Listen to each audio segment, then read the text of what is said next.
नमस्कार, स्वागत है आपका हमारे चैनल मिस्टर घोस्ट पर। आज हम आपके लिए लेकर आए हैं एक ऐसी रोमांचक और रहस्यमयी कहानी जिसका नाम ट्रुथ और द्वेर है। यार, मैं आपसे बस एक बात कहना चाहता हूँ कि आप में से बस 34.9% लोग ही कहानी सुनने के बाद सब्सक्राइब करते हैं और लगभग 65.1% लोग कहानी तो पूरी सुनते हैं पर चैनल को सब्सक्राइब नहीं करते हैं। अगर आप पहली बार हमारे चैनल पर आए हैं तो चैनल को सब्सक्राइब करना बिल्कुल मत भूलिए और अगर आपको यह वीडियो पसंद आए तो लाइक जरूर कीजिए। तो अब अपनी कुर्सी की पेटी बांध लीजिए, चिप्स और पॉपकॉर्न हाथ में लीजिए, क्योंकि अब हम आपको लेकर चलने वाले हैं एक ऐसी दुनिया में जहां हर मोड़ पर रोमांच और सस्पेंस आपका इंतजार कर रहे हैं। तैयार हो?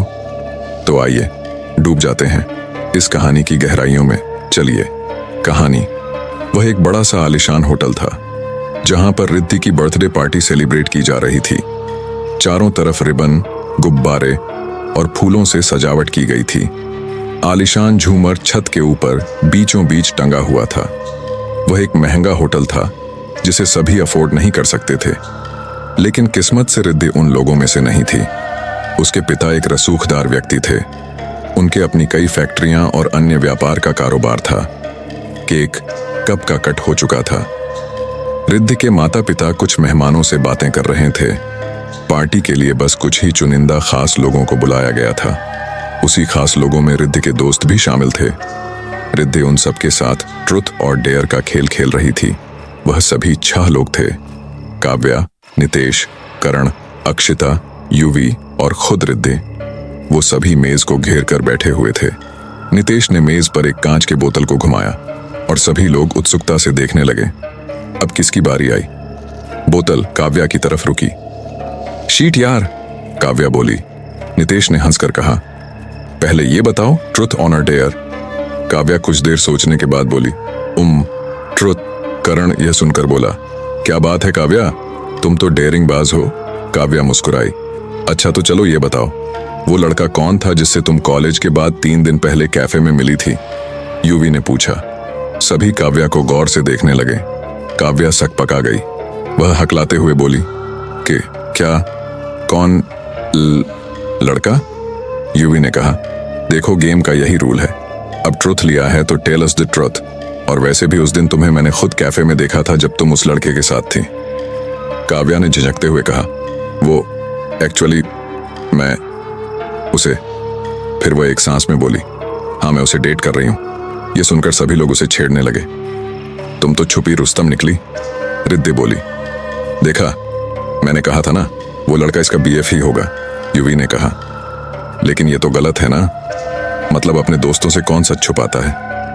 बैड गर्ल, करण ने कहा। काव्या सिर झुकाकर उन सब की बातें सुनी जा रही थी। अच्छा गाइस, अब बस करो, देखो बेचारी शर्मा रही है, अक्षिता बोली। उसके बाद बोतल दोबारा स्पिन किया गया और इस वह करण के सामने आकर रुका। चलो करण, अब तुम बोलो, ट्रुथ ऑनर डेयर? रिद्धि बोली।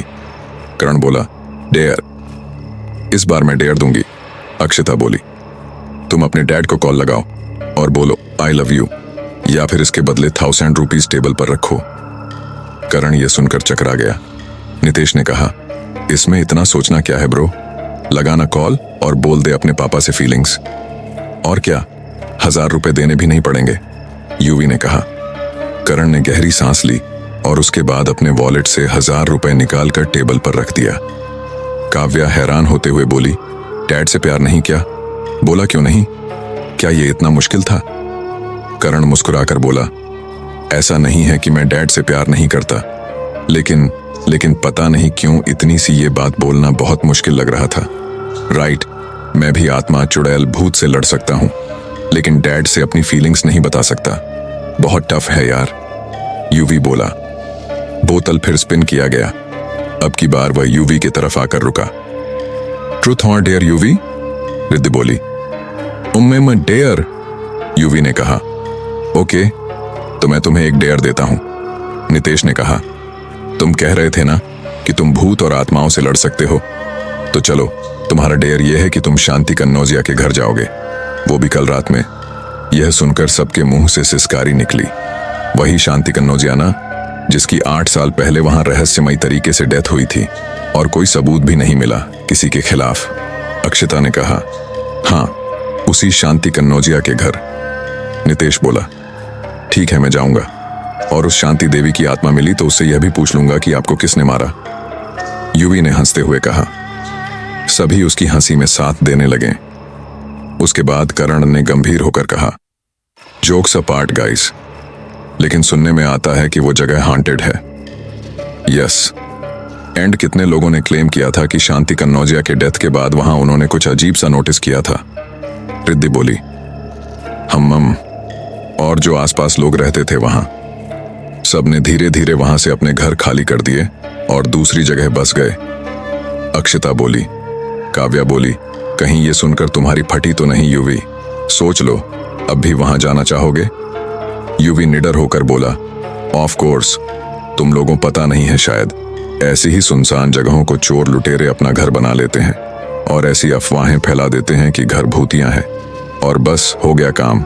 भूतिया घर का नाम सुन के पुलिस वहां जाएगी थोड़ी, और वो सबकी नजरों से बचे रहेंगे। काव्या बोली, बात तो सही है। करण कुछ सोचकर बोला, लेकिन फिर भी तुम्हें लगता है इतने सारे लोगों ने बेवजह घर छोड़ा होगा? आखिर कोई भी ऐसे ही क्यों जाएगा? मुझे इस बारे में नहीं पता, लेकिन मैं अब जाना चाहता हूं। मुझे देखना है सच में वहां कुछ है या नहीं। युवी बोला। तो तुम जा रहे हो कल? नितेश ने पूछा। हाँ, क्या तुम में से कोई साथ चलना चाहेगा? क्या पता ये शांति देवी की बिगेस्ट मिस्ट्री हमसे ही सॉल्व हो जाए। युवी ने कहा। काव्या बोली, मैं चलूंगी। I am excited to know that. मैं भी जाऊंगा, नितेश ने कहा। युवी ने फिर अक्षता, रिद्धि और करण की तरफ देखा। और तुम सब? नो गाइस, मैं इतना बड़ा रिस्क नहीं ले सकती, अक्षता ने कहा। और मैं तो कल सुबह होते ही मसूरी के लिए निकल जाऊंगा। तेजस के एग्जाम्स है, परसों सुबह आऊंगा, इसीलिए मैं नहीं जा सकता, करण ने कहा। रिद्धि तुम? नितेश ने पूछा। मैं जाना चाहती हूं, लेकिन शायद पेरेंट्स नहीं माने। रिद्धि ने कहा। काव्या बोली, चलो ना, वैसे भी हम ये कौन सा रोज रोज करने वाले हैं, कुछ बहाना सोच लेना। लेकिन अरे क्या लेकिन? एक काम करना, जब रात में सब सो जाएंगे, तुम अपने घर के पीछे का दरवाजा खुला रखना, वहां हम तुमको लेने आएंगे।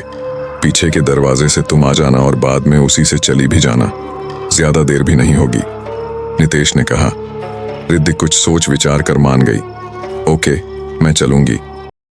नमस्ते गोस्ट आर्मी परिवार, मैं आपको यह बताते हुए बहुत उत्साहित हूं कि अब आप हमारे चैनल की मेंबरशिप बहुत ही किफायती कीमत पर ज्वाइन कर सकते हैं। मेंबर बनने से आपको एक्सक्लूसिव फायदे मिलेंगे, जैसे केवल मेंबर्स के लिए कंटेंट, नए वीडियोस का पहले एक्सेस, लॉयल्टी बैज और भी बहुत कुछ। आपका सपोर्ट मेरे लिए बहुत मायने रखता है और मेंबरशिप से जुड़कर आप मुझे और बेहतर कंटेंट बनाने में मदद कर सकते हैं। साथ ही यह हमारे समुदाय का हिस्सा बनने और अपना प्यार दिखाने का एक बेहतरीन तरीका है। वीडियो के नीचे या चैनल पेज पर दिए गए ज्वाइन बटन पर क्लिक करके सभी फायदे देखें और आज ही मेंबर बने। इस अद्भुत सफर का हिस्सा बनने के लिए धन्यवाद। हमेशा की तरह बने रहें शानदार मिस्टर गोस्ट। पार्टी के बाद सभी अपने घर लौट गए। करण और अक्षता के अलावा वह सभी बहुत उत्सुक थे शांति कन्नौजिया के घर जाने के लिए। सुबह हो गई। करण अपने भाई को उसके एग्जाम के चलते मसूरी के लिए रवाना हो गया। अक्षता रोज की तरह लाइब्रेरी के लिए निकल गई। बाकी चारों फोन पर प्लान तैयार कर रहे थे कि वह कैसे घर से क्या बोलकर बाहर जाएंगे। बाकी तीनों के लिए तो आसान था, लेकिन मुश्किल रिद्धि के लिए हो सकती थी। ऐसे ही शाम कब ढल गई पता ही नहीं चला। काव्या झूठ बोलकर कि उसे रिद्धि ने बुलाया है उसके घर चली गई, लेकिन असल में वह युवी के घर गई। रिद्धि ने काव्या का नाम लेकर उसके घर जाने को कहा, इसलिए उसके घर वाले भी मान गए। रात के 11 बजते ही वो सभी युवी के कार में बैठकर शांति कन्नौजिया के घर निकल पड़े। युवी ड्राइव कर रहा था। नितेश उसके बगल वाली सीट पर बैठा था। रिद्धि और काव्या पीछे वाली सीट पर बैठी थीं। रात होने की वजह से धुंधलका छाया था। नितेश ने अपना कैमरा दिखाते हुए कहा, देखो मैं क्या लाया हूं। काव्या बोली, वो कैमरा? रिद्धि ने कहा, लेकिन ये क्यों? नितेश बोला, जब हम वहां जा ही रहे हैं तो मैंने सोचा क्यों ना कुछ रिकॉर्ड कर लिया जाए, उसके बाद मैं वो रिकॉर्डिंग सबको दिखाऊंगा। ये अच्छा आइडिया है। हम उस घर के सभी कमरों में जाकर रिकॉर्डिंग करेंगे ताकि ये प्रूफ भी रहे कि हम उस हॉन्टेड हाउस में गए थे, यूवी ने कहा। और सभी मुस्कुराने लगे। कुछ देर की ड्राइव के बाद यूवी ने कार उस जगह के आसपास रोकी। चारों ने एक दूसरे को देखा और कार से बाहर आए। बाहर आते ही उन सब ने सिहरन पैदा कर देने वाला नजारा देखा। चारों ओर धुंध छाया था। पेड़ पौधे घास फूस बिना रोक टोक के वहां उगे थे। वहां कई सारे घर थे जो एक दूसरे से पर्याप्त दूरी पर बने थे। चारों ने कुछ कदम आगे बढ़कर देखा। घरों की दीवारों पर काइयां लगी हुई थीं। उनके ऊपर घास और बेलें छड़ी हुई थीं। इस इलाके को देखकर लग ही नहीं रहा था कि यहाँ कभी इंसानों का बसेरा रहा होगा। वहां हर तरफ शांति थी, अंधेरा भी उतना ही था। समय जैसे थम सा गया था वहां। अगर आवाज आ रही थी तो केवल उन चारों की सांसों की। उस नजारे को देखकर काव्या और रिद्धि की हालत खराब होने लगी। लेकिन हिम्मत इस बात की थी कि उनके साथ यूवी और नितेश भी थे। वहां कोई जानवर तक नहीं दिख रहा था। नितेश और यूवी का भी गला सूख रहा था, लेकिन उन्होंने इसे जाहिर नहीं होने दिया। नितेश ने अपना कैमरा ऑन किया और सबसे बोला, चलें, हमें शांति कन्नौजिया का घर भी ढूंढना है। उसकी बात सुनकर सभी आगे बढ़े। उन सब ने अपने अपने फोन्स की फ्लैश लाइट जला ली, जिससे अंधेरे में ज्यादा दिक्कत ना हो, और वह हर एक घर को ध्यान से देखते हुए बढ़ रहे थे।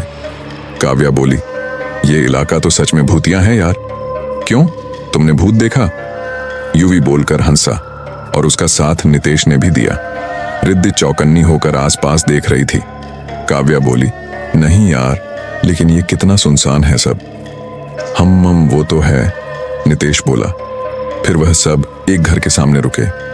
यूवी फ्लैशलाइट उस घर के नेम प्लेट पर ले गया, जिस पर सुरेंद्र कन्नौजिया और शांति कन्नौजिया दर्ज था। सभी चौंक कर एक दूसरे को देखने लगे। फिर उन सब ने नजर उठाकर उस घर को देखा, जो सच में बेहद डरावना लग रहा था। वह 2 मंजिला मकान था। उसकी हालत बाकी घरों से भी ज्यादा खराब नजर आ रही थी। चारों के मुंह से सिसकारी निकली। सामने लोहे का गेट भी लगा था, जो अब जंग लगने की वजह से ठीक हालत में नहीं था। वह विक्षिप्त अवस्था में लटका हुआ था। सभी के चेहरे पर डर देखा जा सकता था, लेकिन फिर भी न जाने कौन सी हिम्मत थी जो उन्हें आगे बढ़ने के लिए कह रही थी। कैमरा ऑन है ना? यूवी ने नितेश से पूछा। हाँ, नितेश बोला। ठीक से रिकॉर्ड करना सब, यूवी बोला। नितेश कैमरे को पहले नेम प्लेट की तरफ ले गया। बाकी सबका भी ध्यान उसी तरफ था। रिद्धि उस घर को ध्यान से देख रही थी। वह सोच रही थी, कभी यह घर बहुत अच्छे हालत में रहा होगा। तभी रिद्धि की नजर उस घर के एक खिड़की पर गई। मात्र एक क्षण के लिए उसे लगा जैसे वहां कोई साया खड़ा था। उसकी चीख निकल गई। आहा की! तीनों का ध्यान उसकी तरफ आया। रिद्धि, क्या हुआ रिद्धि? तुम चिल्लाई क्यों? रिद्धि डर कर काव्या के गले जा लगी। वह सच में बहुत ज्यादा डर गई थी। काव्या ने उसे संभाला। नितेश ने अपना कैमरा बंद कर दिया।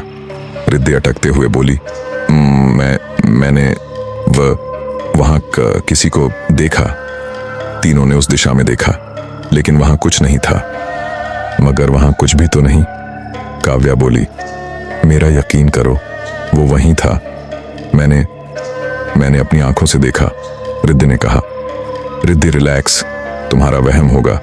यहाँ के बारे में तुमने इतना सब सुन रखा है पहले से, इसलिए ऐसा लगा होगा, नितेश ने कहा। हाँ, और ऊपर से इतने अंधेरे में दिखेगा भी क्या? यूवी कहता है। नहीं, मैं झूठ नहीं बोल रही, वहां कोई तो था। नो नो नो, अब मैं यहां और नहीं रुक सकती।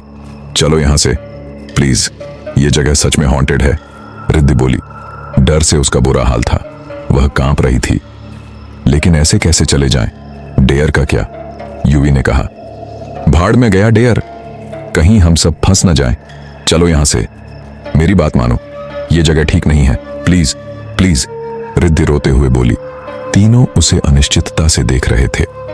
नितेश बोला, रिद्धि, हम तुम्हारा डर समझ रहे हैं, लेकिन अब यहां तक आकर लौट गए तो अक्षिता और करण के सामने शर्मिंदा होना पड़ेगा। इतनी लंबी फेंक कर आई हैं और ऐसे ही चले गए तो सोचो हमारी इज्जत का क्या होगा। हमें अंदर जाकर देखना होगा। नहीं, कोई अंदर नहीं जाएगा, प्लीज समझो, तुम सब ये खतरनाक है, पता नहीं अंदर किस बला से सामना होगा। रिद्धि भय से बोली। कमोन रिद्धि, तुम बेवजह घबरा रही हो, यूवी बोला। काव्या उन सब की बात सुनकर बोली, गाइस प्लीज स्टॉप आर्गुइंग। अगर रिद्धि नहीं जाना चाहती तो रहने दो ना, चलो उसे हम कार में छोड़कर आते हैं। ठीक है रिद्धि, लेकिन तुम सब, रिद्धि बोली। यूवी उसकी बात काट कर बोला, हम सब अंदर जाएंगे और तुम्हें वहां की हुई रिकॉर्डिंग दिखाएंगे कि वहां कुछ नहीं है। रिद्धि उन्हें रोकने की कोशिश करती है, लेकिन वह सब नहीं मानते हैं। वे तीनों उसे कार तक ले गए। रिद्धि कार में बैठती है और उन्हें एक आखिरी बार रोकने की कोशिश की। गाइस प्लीज प्लीज मत जाओ, पता नहीं वहां अंदर क्या है।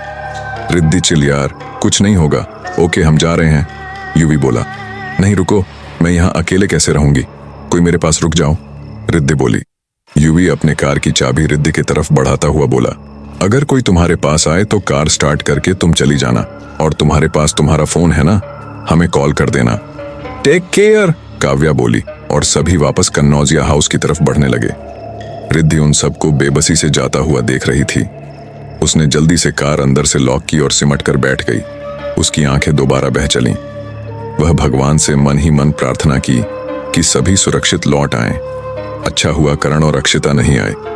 मैं सच में स्टूपिड हूं जो इनकी बात मानकर चली आई, रिद्धि ने बड़बड़ाई। नितेश, काव्या और यूवी कन्नौजिया हाउस के सामने खड़े थे। तीनों ने एक दूसरे को देखा और आगे बढ़े। माहौल में भारीपन था। वहां का तापमान भी कुछ अलग था। वह सभी लोहे का गेट खोल अंदर को बढ़े। गेट खोलते ही एक भयानक सी आवाज उत्पन्न हुई। काव्या भय से इधर उधर देख रही थी। घर के बाहर तक लंबी लंबी घास उगी हुई थी। तीनों फ्लैशलाइट की मदद से आगे बढ़ रहे थे। उसके बाद वो घर के मुख्य दरवाजे के पास पहुंचे। तीनों ने एक दूसरे को अनिश्चितता से देखा और दरवाजे को अंदर धकेला, जो कि लगभग खुला ही हुआ था। दरवाजा किर्र किर्र किर्र की आवाज से खुला। सबने अंदर देखा, लेकिन वहां घुप अंधेरा छाया था और फ्लैशलाइट की रोशनी नाकाफी थी उसके लिए। किसी तरह वह सब हॉल तक आए।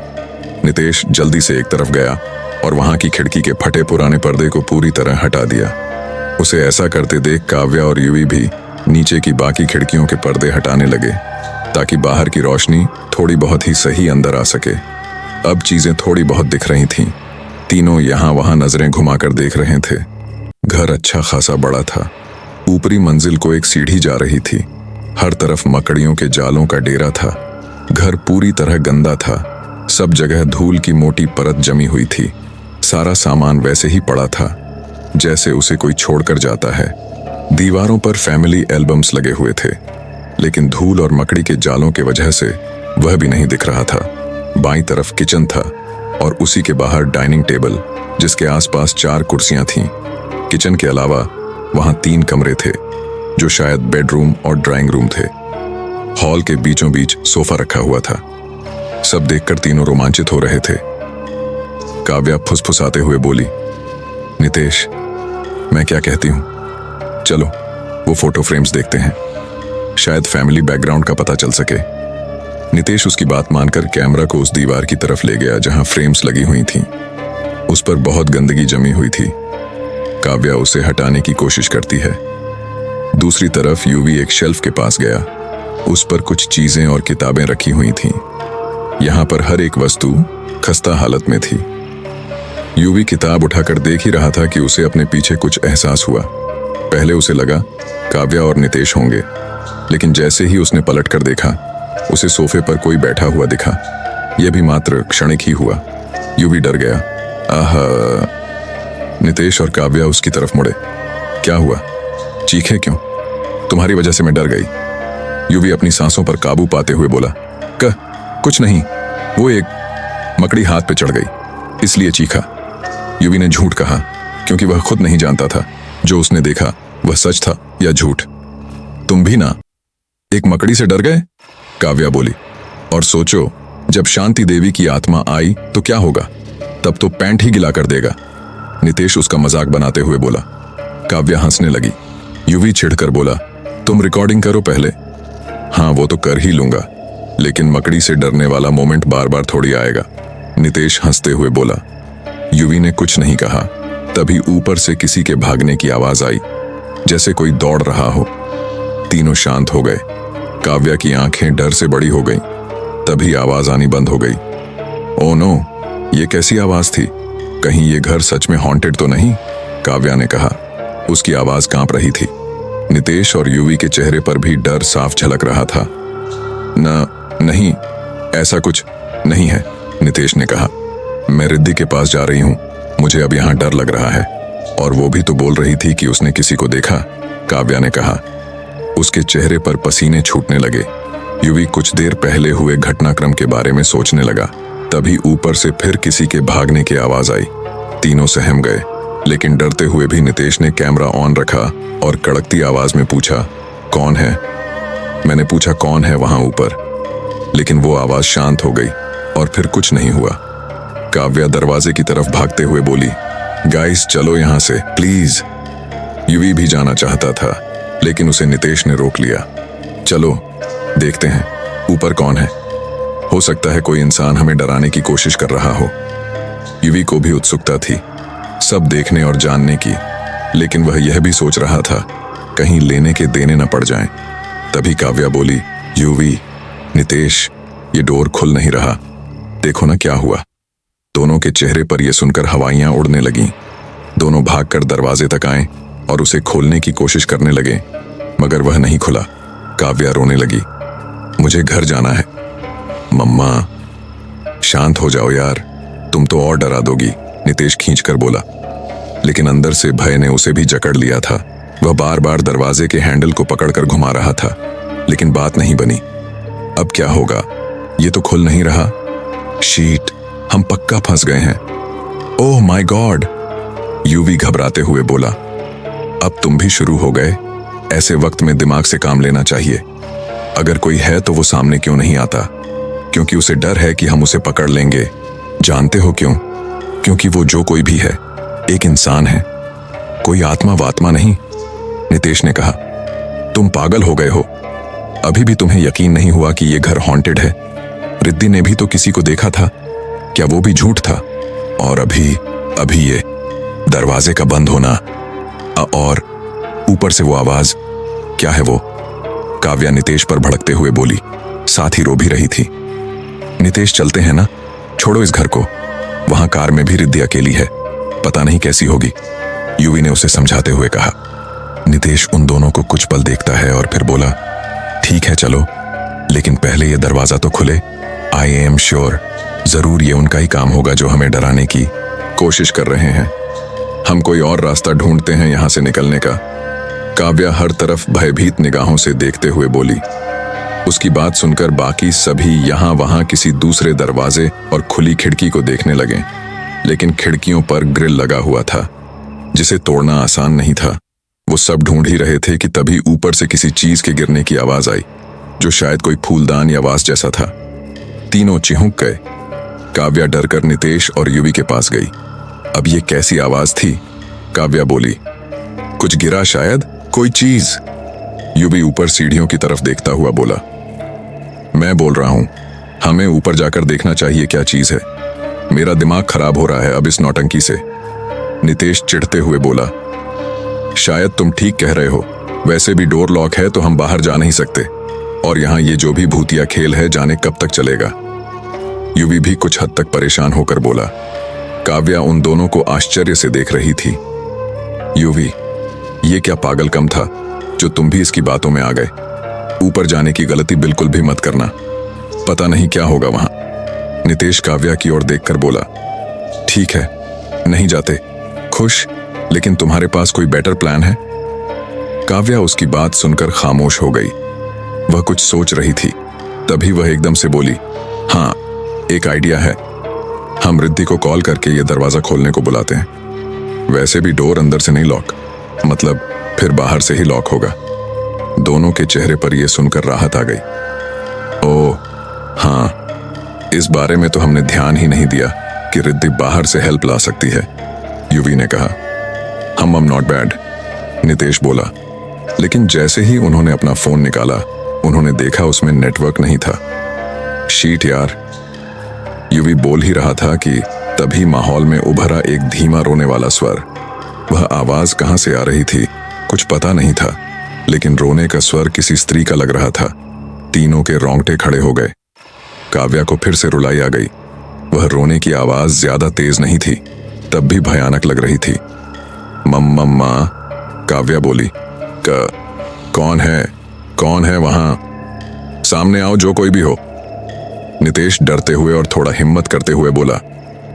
रहने देना यार, जो भी है, क्यों बुला रहा है? युवी ने भयभीत होते हुए कहा। तीनों चौकन्ने होकर हर तरफ देख रहे थे। ठीक तभी उनकी नजर सीढ़ियों की तरफ गई। जहां से वो सीढ़ियां नीचे उतरने को शुरू होती थीं, वहां एक काली आकृति खड़ी थी। काली, सियाह। उसकी दो आंखें अंधेरे में चमक रही थीं और उनमें क्रूरता साफ नजर आ रही थी, मानो शियाकत कर रही हो कि तुमने यहां आकर अच्छा नहीं किया। यह दृश्य देखकर तीनों की जान हलक में आ गई। तीनों अपनी जगह जड़ हो चुके थे और इस बार वह आकृति भी वहीं स्थिर खड़ी रही। उसने वहां से हटने या हिलने की जरा भी कोशिश नहीं की। काव्या की चीख निकल गई। आ! तीनों हतप्रभ होकर सामने घूर रहे थे। फ्लैशलाइट की नाकाफी रोशनी में उसे देख पाना मुश्किल था, लेकिन वहां किसी के खड़े होने का परस्पर आभास हो रहा था और उससे भी भयावह उसकी दो चमकती आंखें थीं जो उन्हें देखे जा रही थीं। काव्या के चीखने की वजह से नितेश और युवी का ध्यान उसकी तरफ आ गया। शांत हो जाओ, नितेश हकलाते हुए बोला। काव्या का डर से बुरा हाल था। उसकी चीख इतनी जोरदार थी कि कार में बैठी रिद्ध के कान तक पहुंच गई। रिद्ध चौंक कर इधर उधर देखने लगी। ये कैसी आवाज थी? लेकिन उसके अंदर इतनी हिम्मत नहीं थी कि वह बाहर आकर देख सके। पता नहीं ये तीनों कब आएंगे, मुझे बहुत डर लग रहा है, रिद्धि बड़बड़ाई। इधर काव्या रोए जा रही थी। दोनों उसे चुप करा रहे थे। तभी काव्या कांपती अंगुली से सामने कहीं इशारा की। नितेश, युवी ने उस दिशा में देखा और उन्हें दिखाई दिया वह हौलनाक नजारा। अब जो साया ऊपर खड़ा था वह अब सीढ़ियों पर से रेंगते हुए नीचे की ओर आ रहा था। वह बहुत विकृत तरीके से रेंग रहा था, लेकिन उसे ठीक से देख सकने में अभी भी तीनों असमर्थ थे। इस बार युवी और नितेश की भी चीख निकल पड़ी। अब तक उन्हें यकीन हो गया था कि यह घर वाकई हॉन्टेड है। वो भयानक आकृति नीचे की ओर बढ़ रही थी। तीनों उसे देखते हुए पीछे हटने लगे और हटते हुए दरवाजे से जा लगे। काव्या जोर जोर से दरवाजे को पीटने लगी। रिद्धि, हेल्प, प्लीज दरवाजा खोलो।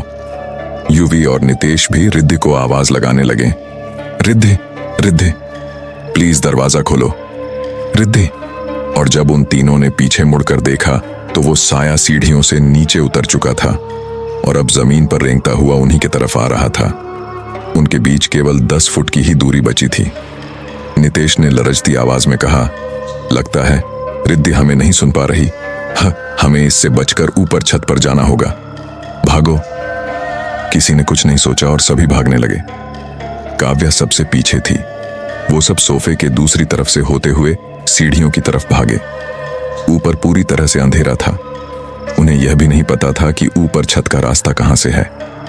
अचानक भागते हुए काव्या गिर गई। वह जब तक उठकर खड़ी हुई, नितेश युवी आगे बढ़ गए थे। काव्या भी आगे बढ़ी, लेकिन वो दोनों कहीं दिखे नहीं। युवी, नितेश कहां? हो। काव्या की आंखें झरने लगीं। तभी उसे पीछे से किसी की आहट महसूस हुई। काव्या वहां बर्फ सी जम गई। वो घबराते हुए पीछे मुड़ी और वहां कोई नहीं था। वह फिर यहां वहां नजरें घुमाने लगी और उसे एक रूम दिखा। उसने बिना कुछ सोचे उसका दरवाजा खोलकर अंदर घुस गई। अंदर देखकर लग रहा था जैसे किसी का वह बेडरूम रहा हो। उसमें भी सारी चीजें वैसी ही थीं, लेकिन उनकी हालत ठीक नहीं थी। काव्या वहीं एक कोने में बैठ गई और मुंह पर हाथ रखकर रोने लगी। दूसरी तरफ निशांत और युवी भी एक कमरे में छिपे थे। उन्हें ऊपर छत का रास्ता नहीं मिला। युवी फुसफुसाकर बोला, अब क्या करें? ये तो बहुत बड़ी गड़बड़ हो गई। हमें रिद्धि की बात मान लेनी चाहिए थी। अगर मुझे पता होता कि यहां ऐसा कुछ होने वाला है तो मैं कभी नहीं आता, नितेश पछताता हुआ बोला। लेकिन अब तो हो गई ना मुसीबत। और ये अचानक से काव्या कहां गायब हो गई? युवी ने कहा। तभी उनके कमरे का दरवाजा अपने आप खुला। दोनों को फिर भय ने घेर लिया। उन्होंने फ्लैशलाइट मारकर उस तरफ देखा, मगर वहां कुछ नहीं था। नितेश ने कहा, चलो यहां से निकलते हैं। नहीं, मुझे डर लग रहा है, युवी मना करते हुए बोला। अगर यहां रहें तो मारे जाएंगे, नितेश बोला। नहीं, वो घोस्ट बाहर ही होगा, मैं नहीं जाऊंगा, युवी ने कहा। ठीक है, फिर मैं अकेले जा रहा हूं, नितेश ने कहा और बाहर को निकल गया।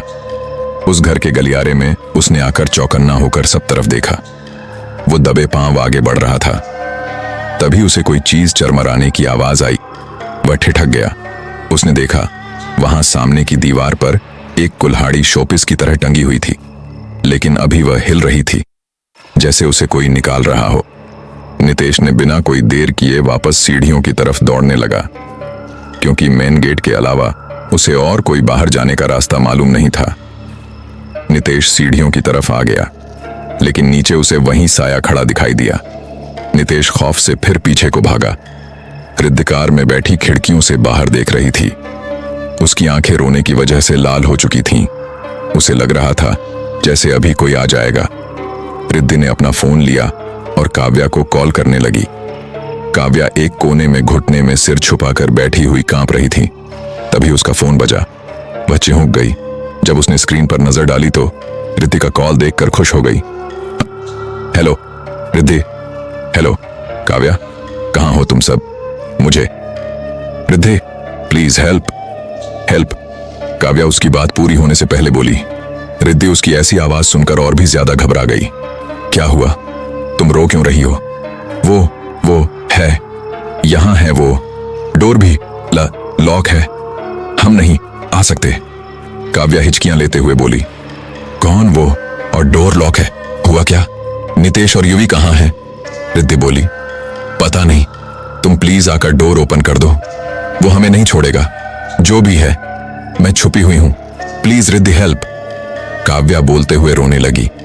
रिद्धि को कुछ समझ नहीं आ रहा था, लेकिन इतना उसे आभास हो गया कि अंदर कुछ गड़बड़ हो गई है। मैं वहां कैसे आऊं? अकेले मुझे यहां डर लग रहा है, रिद्धि विंडो से बाहर देखती हुई बोली। प्लीज रिद्धि, सिर्फ तुम ही अब कुछ कर सकती हो। We don't have time, Kavya लरजती आवाज में बोली।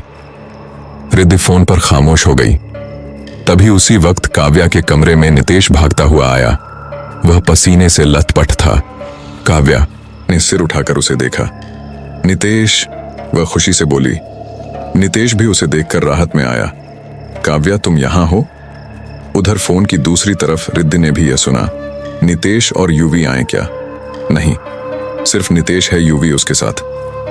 काव्या अभी बोल ही रही थी कि आगे बढ़ रहे नितेश के पीठ पर एक कुल्हाड़ी आकर लगी और वह जमीन पर चीखता हुआ गिर पड़ा। काव्या भय से चिल्लाई, नितेश! उसके हाथ से फोन छूटकर नीचे गिर गया। रिद्धि उसकी यह आवाज सुनकर घबरा उठी। हेलो काव्या, काव्या क्या हुआ? हेलो काव्या। मगर काव्या का कोई जवाब नहीं आया। नितेश फर्श पर पड़ा तड़प रहा था। उसका खून आसपास फर्श पर बहने लगा था। काव्या उसकी तरफ बढ़ी और तभी एक झटके में नितेश के पैर हवा में कुछ इंच ऊपर उठे और उसे किसी ने पीछे की ओर खींच लिया। ऐसा लग रहा था मानो उसे कोई घसीट रहा हो। नितेश चिल्ला रहा था और जैसे जैसे वह दूर जा रहा था काव्या से, उसकी आवाज कम होती जा रही थी और अंत में पूरी तरह से वह गुम हो गई। काव्या कांपते पैरों से बदहवास सी धीरे से उस कमरे से बाहर झांक कर देखती है, लेकिन वहां घोर अंधेरा था। उसने मुंह पर हाथ रख लिया और रोने लगी। वह कमरे से निकलकर नीचे हॉल की तरफ भागने लगी। अब उसे किसी तरह से यहां से निकलना था। रिद्धि फोन पकड़े हुए जड़ हो चुकी थी। उसने फोन पर काव्या और नितेश की भयावह चीख सुनी थी। उसके पूरे बदन में सिरहन दौड़ गई। काव्या मुसीबत में है, मुझे जाना होगा। रिद्धि विक्षिप्तों की तरह बुदबुदाई। वह कार से बाहर उतरी। उसके पैर बुरी तरह से कांप रहे थे। उसने हर तरफ देखा, कहीं कोई खतरा तो नहीं, लेकिन असली खतरा तो उसका वहां इंतजार कर रहा था जहां वह जा रही थी। आज की रात उसे बहुत लंबी मालूम हो रही थी। न जाने कब ये मनहूस रात गुजरेगी और दिन का उजाला फैलेगा। काव्या सीढ़ियों से कांपते हुए नीचे आ रही थी और साथ में हर तरफ देख भी रही थी। उसकी आंखें लगातार बही जा रही थीं। वह मन ही मन भगवान से प्रार्थना की और आगे बढ़ी। धीरे धीरे चलते हुए वह सफलतापूर्वक हॉल में आ गई। सामने उसे बंद दरवाजा दिखा। काव्या के चेहरे पर निराशा छा गई। उसे याद आया कैसे कुछ देर पहले वो और नितेश यूवी इसे खोलने की कोशिश कर रहे थे, मगर दरवाजा नहीं खुला। उसे उम्मीद थी तो केवल इस बात की कि रिद्धि आकर दरवाजा खोल सकती है। काव्या दरवाजे के पास आई और उसे खोल कर देखा। जैसे ही दरवाजा खुला, उसे रिद्धि नजर आई। दोनों ने एक दूसरे को सुकून से देखा। काव्या आगे बढ़ ही रही थी जब उसे पीछे से यूवी की आवाज आई। काव्या ने मुड़कर उसे देखा। वह अभी बाहर नहीं गई थी। वहीं रिद्धि भी यूवी को देखती है। वह शांति देवी के दहलीज से बाहर खड़ी थी। यूवी लड़खड़ाता हुआ सीढ़ियों से नीचे आया और वहीं गिर गया। उसे काफी चोट लगी थी। बचाओ! काव्या झट से उसके पास दौड़ी। यूवी, क्या हुआ? वो उसे उठाते हुए बोली। रिद्धि को कुछ भी समझ नहीं आ रहा था। उसने भी अंदर कदम रखा और उन दोनों के पास गई। इसे क्या हुआ? और नितेश कहाँ है? वो नहीं रहा, काव्या रोते हुए बोली और यूवी को उठाने लगी। उसकी आंखें बंद हो चुकी थीं। यूवी, उठो, देखो दरवाजा खुल गया है। हम अब यहां से जा सकते हैं। यूवी। इधर रिद्धि सदमे के मारे अपनी जगह जम गई थी। नितेश नहीं रहा। वह चेहरे पर हाथ रखकर दरवाजे के पास गई और उससे टिक कर रोने लगी। यूवी, उठो ना प्लीज। काव्या बोल ही रही थी कि यूवी ने झट से अपनी खोली और काव्या का गला दबाने लगा। या यूवी, छोड़ो, काव्या बोली और उसने देखा कि यूवी के चेहरे पर वहशी हंसी थी और उससे भी डरावनी थी उसकी दो आंखें, जो अब पूरी तरह से सफेद हो चुकी थीं। काव्या समझ गई, जरूर वह अपने होश में नहीं है। रिद्धि ने यह मंजर देखा तो आश्चर्य रह गई। काव्या! यूवी ने काव्या का गला पकड़कर उसे एक ही हाथ से जमीन से 1 फुट ऊपर उठा दिया। काव्या का दम घूंट रहा था। वह उससे छूटने के लिए छटपटा रही थी। यूवी, छोड़ो उसे। रिद्धि उसके पास आई और काव्या को छुड़ाते हुए बोली। यूवी ने रिद्धि को अपने दूसरे हाथ से दूर धकेल दिया। रिद्धि अपना संतुलन खो बैठी और जाकर टेबल से टकरा गई। उसे थोड़ी सी चोट लग गई। काव्या की आंखें अब बंद हो रही थीं। यूवी ने उसके अंत समय में दीवार की तरफ पटका। काव्या बहुत जोर से दीवार से टकराई। उसके नाक से खून आने लगा। रिद्धि यह देखकर अंदर तक दहल गई। वह हिम्मत बटोरकर खड़ी हुई। यूवी ने पास ही टेबल पर रखे एक भारी से फ्लावर पॉट को उठा लिया और काव्या की तरफ बढ़ा। काव्या पत्थर आई आंखों से बोली, नहीं, मुझे जाने दो। रिद्धि अभी ठीक से संभल भी नहीं पाई थी। उसने यूवी को दूर से ही रोकते हुए कहा, यूवी, होश में आओ, हम सब तुम्हारे दोस्त हैं। काव्या को प्लीज छोड़ दो। बोलकर वह रोने लगी। यूवी बिना कुछ सुने आगे बढ़ा और उस फ्लावर पॉट से काव्या पर एक जोरदार प्रहार किया। रिद्धि हलक फाड़कर चीखी, काव्या! काव्या फर्श पर लुढ़क गई और उसके चारों तरफ खून बहने लगा। कुछ ही क्षण में उसकी सांसें थम गईं। रिद्धि सुध बुद्ध खोकर उसे देख रही थी। उसकी आंखें बिना कोई आवाज की झर रही थीं। काव्या को मारने के बाद यूवी वही फ्लावर पॉट लेकर रिद्धि की तरफ बढ़ा। रिद्धि ने उसकी सफेद पड़ चुकी आंखों को देखा और उसके इरादों को ताड़ गई। उसने बिना कोई देर किए बाहर की तरफ दौड़ लगा दी। दरवाजे से बाहर निकलकर वह सीधे कार की तरफ भागी। यूवी भी अमानवीय शक्ति से उसकी तरफ लपका। रिद्धि ने पीछे पलटकर देखा, उसे वहां कोई नहीं दिखा। वो जोर लगाकर कार तक आई और अंदर बैठकर कार को अच्छी तरह से लॉक कर लिया। उसने कांपते हाथों से चाबी उठाई और की होल में डाला। तभी कार के ऊपर कोई भारी भरकम सी चीज गिरी। कार की छत कुछ धंस गई। रिद्धि बेहद डर गई। आह नो! वो रोते हुए कार को स्टार्ट करने लगी, मगर कार स्टार्ट ही नहीं हो रही थी। तभी कार की बोनट पर यूवी कूदा। उसके हाथ में वही भारी फ्लावर पॉट था। रिद्धि सामने चौड़ी आंखों से उसे देख रही थी। यूवी का शरीर उस आत्मा के गिरफ्त में आ चुका था। पूरा शरीर धूसर रंग का और आंखों की पुतलियां सफेद थीं। रिद्धि बार बार चाबी घुमा रही थी लेकिन कार स्टार्ट नहीं हुआ। यूवी ने फ्लावर पॉट कार के शीशे पर मारा और उसके कांच टूटकर अंदर की तरफ आ गए। रिद्धि ने समय रहते झुककर अपना चेहरा बचा लिया, लेकिन कांच के टुकड़े उसके पीठ और बाजुओं पर चुभ गई। वह दर्द से कराह उठी। यूवी ने अपना हाथ अंदर लाने की कोशिश की, लेकिन इस प्रयास में उसके भी हाथ शीशे से लगकर जख्मी हो गए। रिद्धि चाबी घुमाई जा रही थी। युवी का पूरा हाथ अंदर की ओर नहीं जा सका, इसलिए उसने दूसरा प्रहार किया।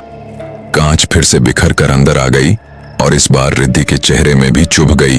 प्लीज जाने दो। आहा, वो रोती हुई बोली। पर युवी तो जैसे सुन ही नहीं रहा था। उसने अपना हाथ रिद्धि को पकड़ने के लिए अंदर दोबारा डाला। तभी कार स्टार्ट हो गई। रिद्धि ने बहुत स्पीड से उसे चलाया। अचानक से ये होने के कारण युवी अपना संतुलन खोकर कार की बोनट से नीचे गिर पड़ा। रिद्धि ने गति बढ़ाते हुए आगे बढ़ी। कुछ ही दूर वह गई थी कि उसे आगे एक साया खड़ा हुआ दिखाई दिया। हेडलाइट की रोशनी में वह केवल एक मानव शरीर की तरह नजर आया। रिद्धि रुक गई। वह सांस थामे सामने उसे घूर रही थी। तभी वह साया कुछ कदम आगे चलकर आया और उसे युवी दिखा। रिद्धि उसे देखकर घबरा गई। युवी चेहरे पर क्रूरता लिए उसे घूर रहा था। रिद्धि की धड़कनें दहशत से बेकाबू हो गईं। युवी उसी की तरफ आ रहा था। उसे जब कुछ नहीं सूझा तो उसने एस्केलेटर खींचा और स्पीड बढ़ाते हुए आगे बढ़ी। कार बहुत तेजी से आगे बढ़ी। महज 3 फुट का फासला रहा होगा दोनों के बीच, जब युवी को अचानक झटका सा लगा और उसकी आंखें सामान्य हो गईं। लेकिन ज्यादा कुछ उसे सोचने का वक्त नहीं मिला। उसने सामने देखा और जोर से चीखा, रिद्धि नहीं ई! तब तक रिद्धि की कार उसे कुचलकर आगे निकल गई थी। कुछ दूर ही जाकर रिद्धि की कार के भारी से पेड़ से टकरा गई। रिद्धि की आंखें बंद होने लगीं। उसे बुरी तरह से चोट लग गई थी। रिद्धि का सिर स्टीयरिंग व्हील पर लुढ़क गया और आंखें बंद होने से पहले वो समझ गई कि जरूर युवी से टक्कर होने से पहले वह आत्मा उसके शरीर से बाहर आ गई थी जब युवी ने उसे रोकने का प्रयास किया था। लेकिन तब तक बहुत देर हो चुकी थी। शायद अब तक तो युवी भी। भैया जरा जल्दी चलिए ना प्लीज, अक्षिता अपना माथा मलते हुए परेशानी से बोली। अरे मैडम, जल्दी ही तो चल रहे हैं। अब हवाई जहाज थोड़े ही हैं कि उड़ के जाएगी, ऑटो वाले ने चिढ़कर कहा। अक्षिता बहुत दुखी और परेशान थी। आज ही सुबह उसे करण का फोन आया जिस पर उसे पता चला कि उसके 4 दोस्त मारे गए। ये खबर न्यूज में भी दिखाई गई थी। अक्षिता तो जैसे होश गवा बैठी ये सुनकर। कुछ देर बाद ऑटो सिटी हॉस्पिटल के सामने रुकी।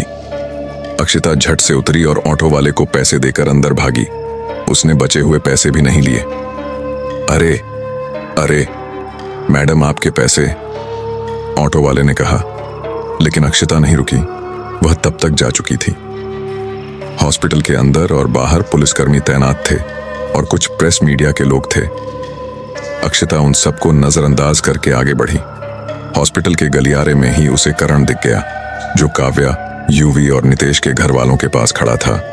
तीनों के माँ बाप पुलिस वालों से कुछ बोल रहे थे और साथ ही रो रहे थे। करण, अक्षिता उसके गले लगकर रोने लगी। शांत शांत अक्षिता, संभालो अपने आप को, करण ने कहा। अक्षिता फूट फूट कर रोए जा रही थी। करण, ये सब कैसे कैसे हुआ?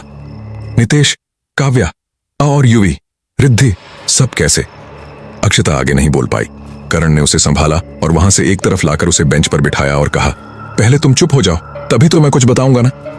अक्षिता ने बमुश्किल से अपने आप को शांत किया और अपने आंसू पोंछकर बोली, अब बताओ कैसे हुआ ये सब? वो सब शांति कन्नौजिया के बंगले पर गए थे ना? करण भी बहुत परेशान था।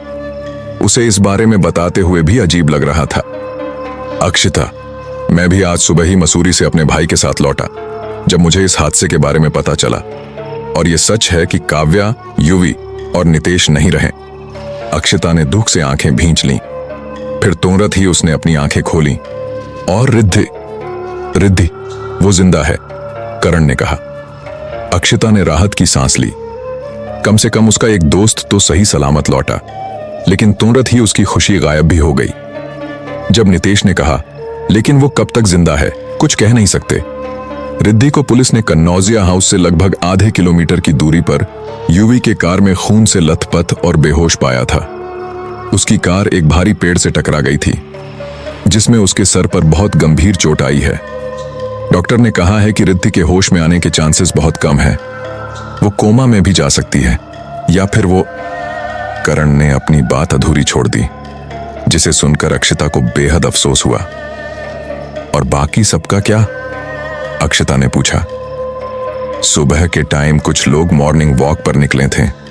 जब वॉक करते हुए वो लोग मेन रोड पर आई जहां से कन्नौजिया हाउस का अंदर रास्ता जाता है, वहां उन्होंने 3 लाशें देखी जो नितेश, यूवी और काव्या की थीं। उन्हीं लोगों ने पुलिस को जानकारी दी। उसके बाद बरामद लाश की शिनाख्त की जा सकी। करण ने बताया। अक्षता की आंखें फिर बह चलीं। लेकिन सवाल तो अब भी यही है, ये सब हुआ कैसे? किसने किया? मुझे तो लगता है कि वो जगह सच में हॉन्टेड है। पुलिस अपने तरीके से जांच कर रही है। तीनों की लाश का पोस्टमार्टम किया जा चुका है। रिपोर्ट्स शाम तक आएंगी, फिर ही कुछ पता चलेगा। उनकी बॉडी को हॉस्पिटल के मॉर्ग में रखा गया है, करण ने कहा। मुझे देखना है, अक्षता उठते हुए बोली। मैंने उनकी बॉडी को देखा था, वो बहुत बुरी हालत में है। तुम नहीं देख पाओगी, करण ने समझाया। लेकिन अक्षता नहीं मानी। वह करण से जिद करने लगी और करण को उसकी बात माननी पड़ी। पुलिस की इजाजत लेकर दोनों मॉर्ग में गए। अक्षता के पैर कांप रहे थे, लेकिन फिर भी हिम्मत बटोरकर वह आगे बढ़ी। तीनों की लाशों को सफेद चादर से ढका गया था।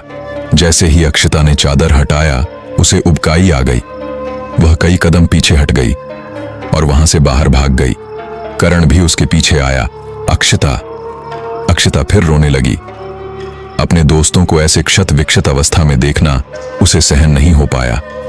कितना बेरहमी से मारा है उन्हें। एक बार भी उस इंसान के हाथ नहीं कांपे, अक्षता ने कहा। करण ने भी अपनी आंखें पोंछी और उसे गले लगाया। इस घटना को कई दिन गुजर चुके थे। पूरे शहर में इसी की चर्चा थी। 3 लोगों का ऐसे मर जाना लोगों को भयावह लगा। लोगों के बीच डर का माहौल बना हुआ था और पुलिस भी अब तक कुछ खास पता नहीं लगा सकी थी। इस केस के सिलसिले में पुलिस ने करण और अक्षता से भी पूछताछ की थी। दोनों को जितना पता था उन्होंने बता दिया। साथ में अक्षता ने यह भी बताया था कि इस घटना के एक दिन पहले वो सब शांति कन्नौजिया हाउस जाने वाले थे। फिर उसके बाद क्या हुआ, दोनों को ही नहीं पता था। पुलिस ने कुछ और सवाल जवाब करके उन्हें जाने दिया। रिद्धि अभी तक ठीक नहीं हुई थी। वह कोमा में जा चुकी थी। सबको उसके उठने का इंतजार था, क्योंकि एक वही थी जो सब जानती थी कि वहां क्या हुआ था। अक्षता और करण को अपने दोस्तों को खोने का बहुत गम था, लेकिन दोनों ने इसे नियति मान ली और सब भूलकर आगे बढ़ने का फैसला किया। दिन का समय था। एक बार फिर शांति कन्नौजिया के घर का गेट खुला हुआ था। बाहर पुलिस की जीप खड़ी थी और अंदर पुलिस के लोग जांच कर रहे थे। जब वह सब आए तो मेन गेट बंद था, ठीक वैसे ही जैसे युवी, निशांत, काव्या और रिद्धि के आने पर बंद था। घर की तलाशी लेते वक्त किसी को कोई सबूत नहीं मिला जिससे यही पता चल सके कि यहाँ कोई आया था। सारी चीजें ऐसे पड़ी हुई थीं जैसे बरसों से उन्हें किसी ने हाथ भी न लगाया हो। वहां के पुलिस अधिकारियों को भी शांति कन्नौजिया के घर के उड़ती अफवाहों के बारे में पता था। हालांकि उन्हें पूरी तरह तो इस बात पर यकीन नहीं था, लेकिन फिर भी यहाँ कोई नहीं आना चाहता था। लेकिन केस के वजह से आना ही पड़ा। इंस्पेक्टर 2 कांस्टेबल के साथ ऊपर के कमरों को देख रहे थे और 2 कांस्टेबल नीचे की जांच कर रहे थे। सर, ऐसा लगता ही नहीं यहाँ कोई आया था।